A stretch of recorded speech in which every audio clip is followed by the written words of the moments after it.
Dalawang menor de edad sa Ilocos Sur patay sa aksidente ng motorsiklo. Naritong news scoop ni Ralph De La Cruz. Patay ang dalawang menor de edad matapos sumalpok ang kanilang sinasakyang motorsiklo sa isang tulay sa Santa Maria, Ilocos Sur. Kinilala ang mga biktima na sina alias Junjun, driver ng motorsiklo, at ang angkas nito na si alias Sunny. Ayon sa ulat, nawalan ng kontrol sa sinasakyang motorsiklo si Junjun dahilan ng pagkasalpok nito sa concrete railings ng tulay. Tumilapon ang mga biktima ng mahigit 20 metro ang layo at nagtamo ng matinding pinsala sa ulo at katawan. Isinugod pa ang mga biktima sa ospital ngunit idineklarang patay.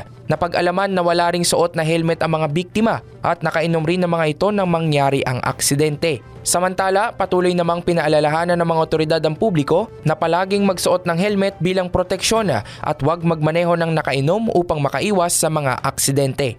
Yan ang aking news scoop. Ako si Ralph De La Cruz. Nagbabalita ng tama, naglilingkod ng tama.